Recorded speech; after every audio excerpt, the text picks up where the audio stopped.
this is StayLit Love here, and I'm here to bring you a lituation as above, so below for the astrology forecast this month, February 2019.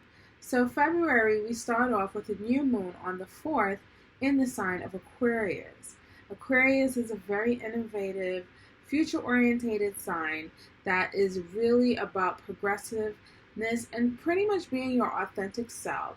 It's an air sign. It has to do with the mentality of things, the higher mind, and kind of a genius energy. So, activating the new moon energy for this month, we're looking at a lot of things moving forward, the future. And how better is that considering that, this is the beginning of the year. People are still setting in their New Year's resolutions. I like to call them more of intentions, especially for the new moon. It's perfect to really set your intention. So this would be a really great time to have a ritual where you're setting your intentions about what is it that you are projecting in the future. We also have some planet aligning as well, which is Jupiter, which is a really benefactor planet. It's one of my favorite planets. It's the largest planet in the solar system.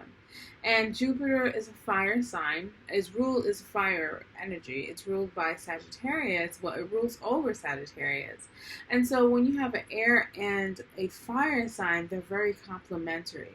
So this is a sextile. The meeting of these two planets, considering that I believe this new moon is at 15 degrees Aquarius, and right now Jupiter is at 18 degrees. So we have a 3-degree orb. So this connection is really harmonious, and it's pretty much giving all of us the opportunity to have faith in the future. Like, we're feeling like this optimistic, faithful, having faith in your future. Past January, it's been a lot of Capricornian energy, and we still have a little bit of Capricorn energy here this month lingering.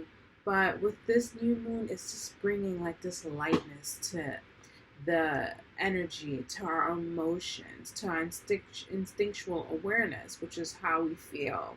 So with that said, we're looking to, it's really good to project your emotions where it's optimism, where you're feeling faithful, where you're feeling joyful, jovial about your future. So be sure to do your rituals this month. I would say a great technique is to do some visualization about your future that you're projecting. Meditation is always good. Writing down, like write a note to your future self. That would be really good. And make sure you include your emotions and how do you feel. And go big. Go all the way big, because we have Jupiter really giving you all the goodies for what you want to set forth and intend for the future. So what we have next is that February 4th, we also have Venus entering Capricorn. So Venus entering Capricorn is really an interesting energy. And so with this energy, we have with this energy, it's like a really classic defining of what we value. We're valuing more traditional things. We're valuing commitments.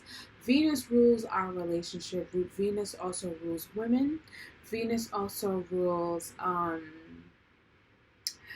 money as well. So right now, with Venus going to Capricorn, and this pretty much lasts for about a month, I would say for this throughout the whole month, you want to really value things that will last. Valuing things that will last will bring you everything that you find to be a committed effort. This is giving you lasting value when you think of Venus in Capricorn. I would say Venus also rules fashion, so really classic looks is really important. Like the classic look that will transcend any trends is really good in beauty, like hence the red lip. The red lip is always in fashion, is always something that's trendy from the 20s, the 30s, the 40s, 50s, and so forth. Another thing, I would say being a little conservative with your money will be really good. Consider going maybe thrifting where you're getting old items or antique shopping if you want to buy yourself something, because Venusian energy is all about, feeling good and buying great things and possessing and having the best of the best.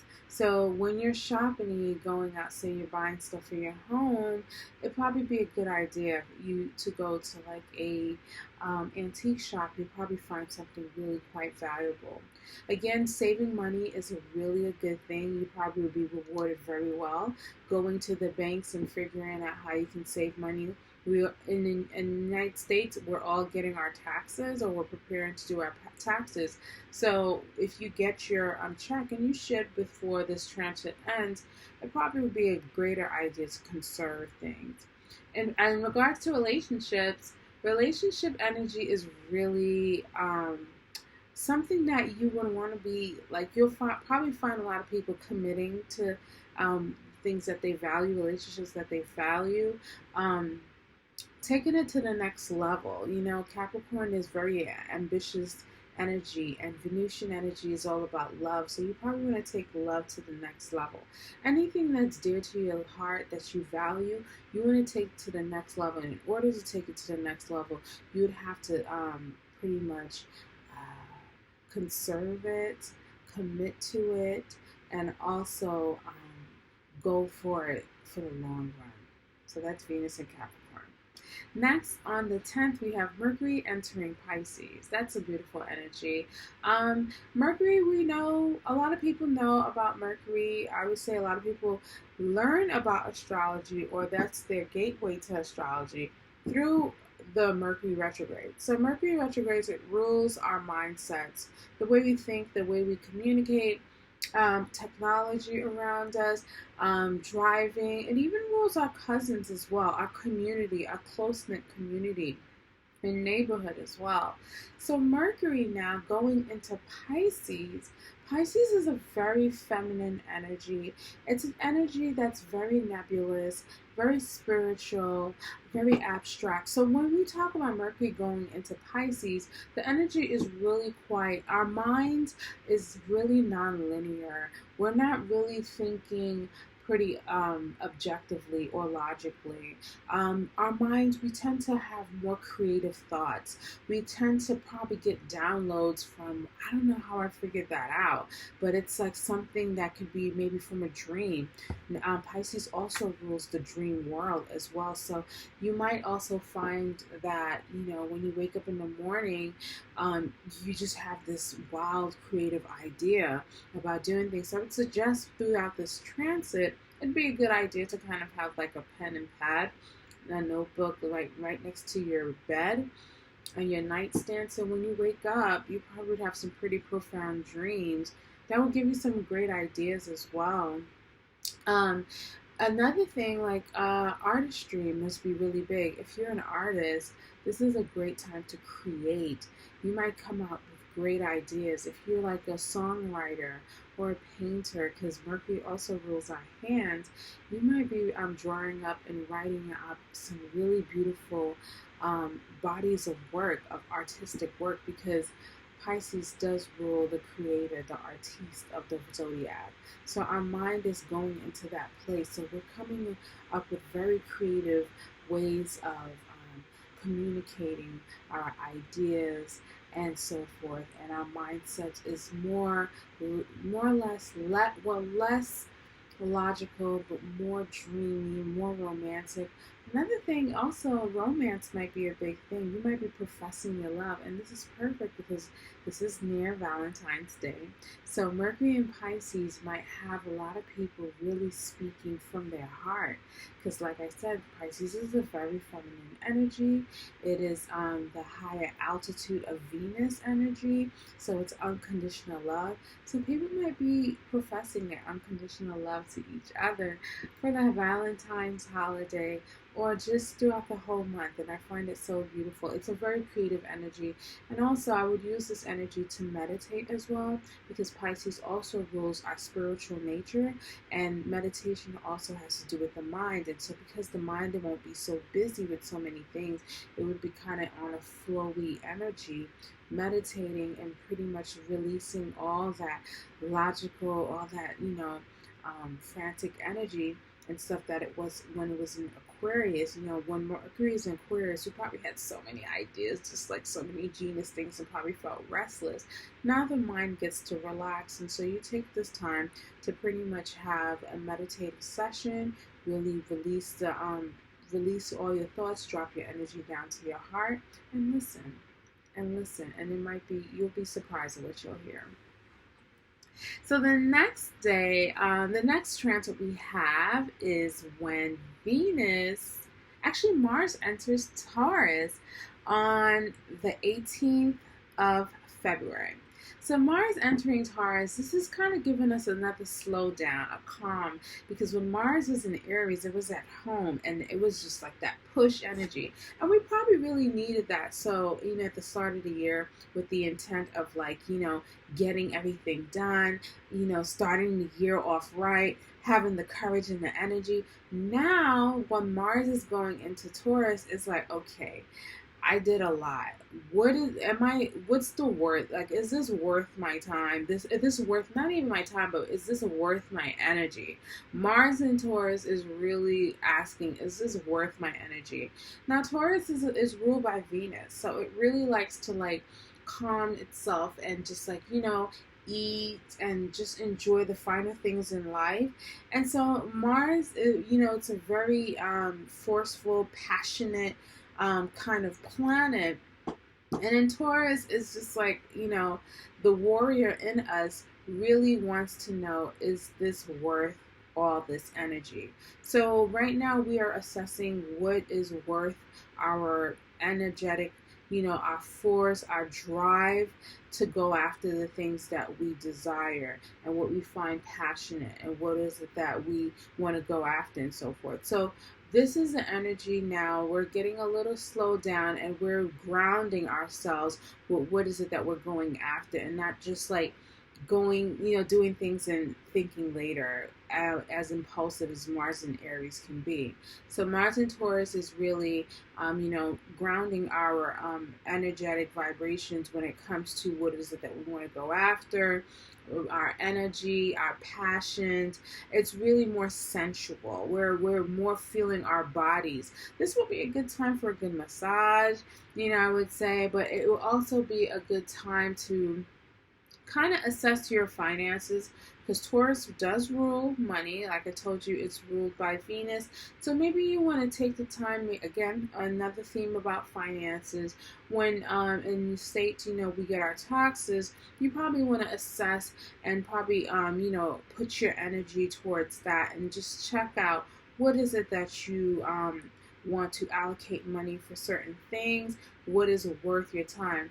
Taurus energy is about, self-worth. So, you have to preserve your energy, and that's all about self-care when it comes to, the energy that you put out there. So you need to really take accountability and be reliable. And easy does it. This is slow and steady energy. This is the slow and steady wins the race. So take your time towards what is it that you're going after, what is it that you're passionate about, and so forth. And always ask yourself, is this worth my energy? So next we also have on the 18th, Chiron entering Aries. Now, most astrologers don't really talk about Chiron. Chiron is a really interesting planetoid, asteroid. We're still trying to figure out what it is, but pretty much it's in between Saturn and Uranus. And so it has a really heavy energy, which is the wound, and the freeing aspect is when we heal, which is close to Uranus. Now, this transit takes about 8 years. And Chiron has been in Aries before, last year in 2018, but went retrograde back into Pisces, and now it's going back into Aries, where it's going to stay for the next 8 years. Chiron in Aries. Well, let's talk about Chiron in Pisces. Chiron in Pisces, if you have noticed, I seen that Chiron in Pisces was really healing the feminine energy. Because Pisces, again, like I mentioned before, is a very feminine sign.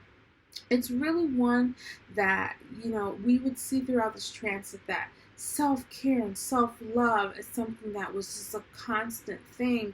And that's because from the last 4 years of the transit, that's when we were healing ourselves, the feminine energy. And that goes for men and women, because we all have feminine and masculine energies. And that has to do with our emotions, our self-worth, what we value, right? So those things is like something that we had to really look into our emotional well-being, right? And see, how are you valuing yourself? How is it through self-care? Are you empowering yourself?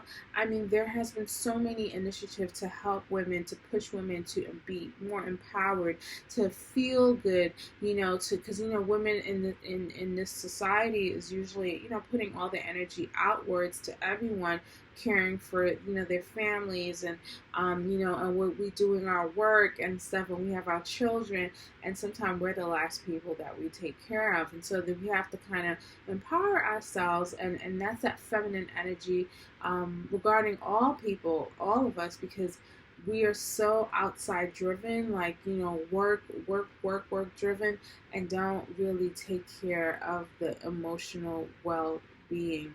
So I would say from this whole transit, it really has healed the emotional wellness of the collective, of where we are. At least I would say we have really gained consciousness of the fact that, wait a minute, I have to take care of like the internal world as well.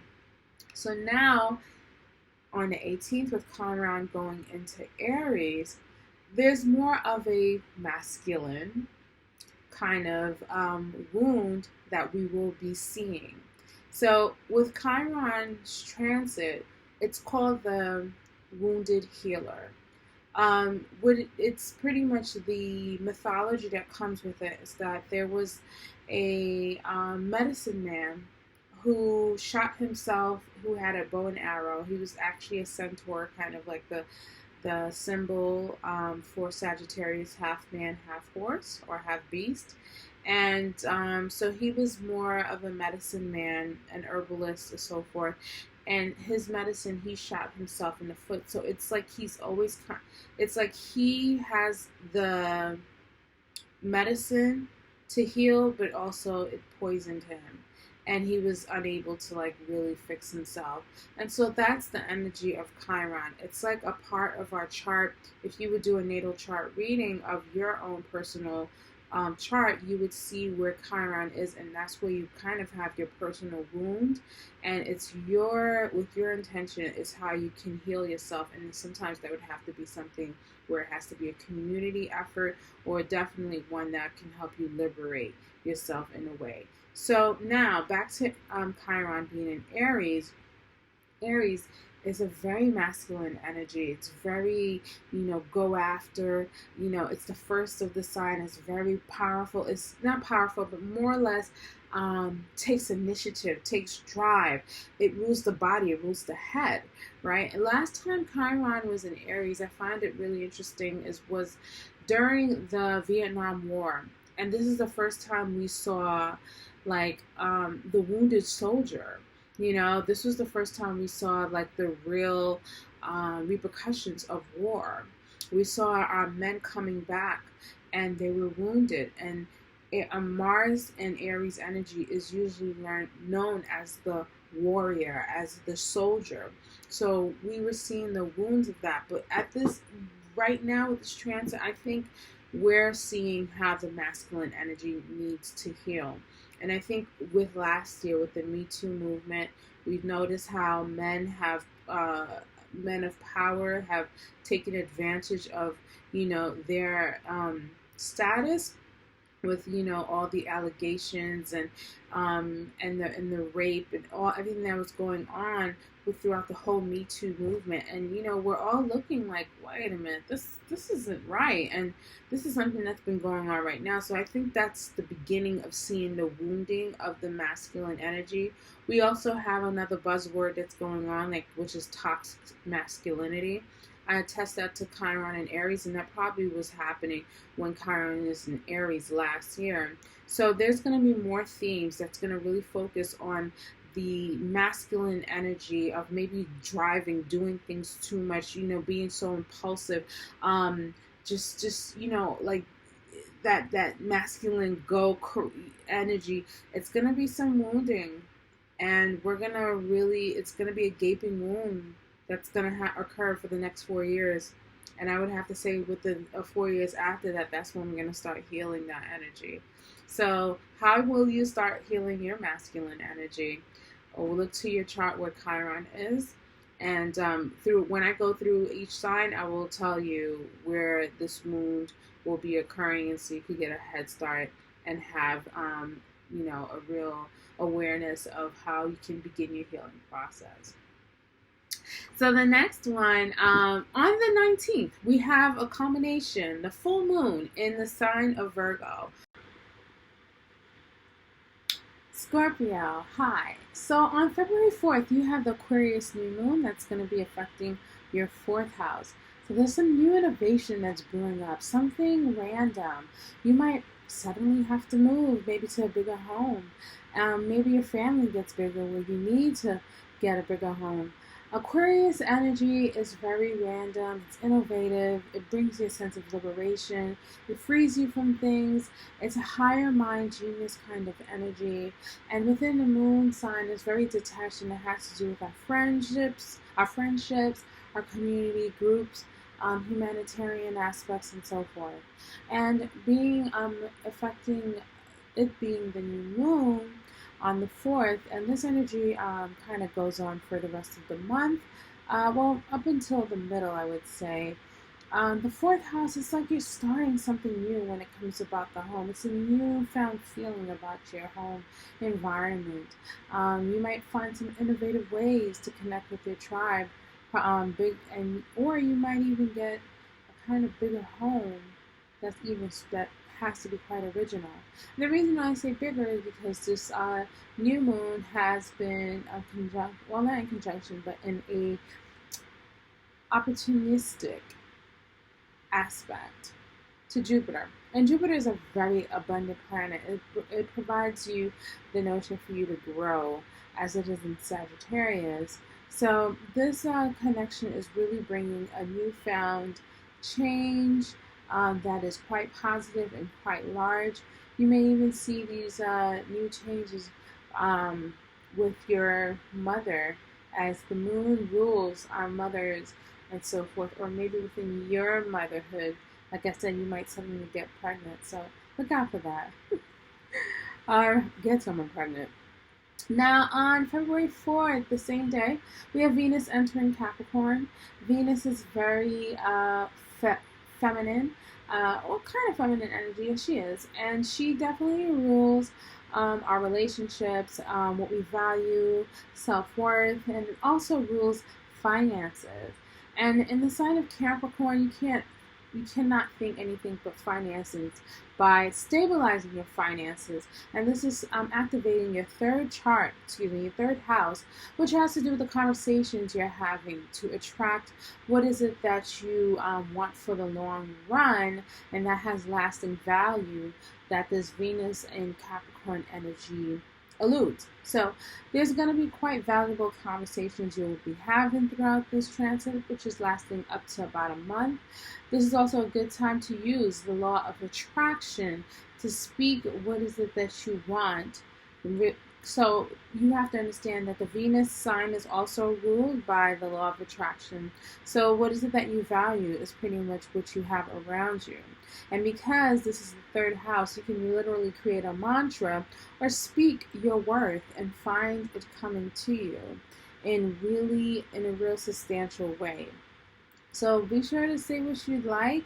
And Venus in Capricorn also has to do with finances, like I mentioned before. And your finances, you might probably be having a lot of conversations about how to grow your finances, probably speaking to your financial advisor. This would be a good time to speak to one where they can really help you bring a lot of sustainable income into your sphere. Next energy, we have Mercury going to Pisces, and that's the 10th of February, and this is activating your 5th house.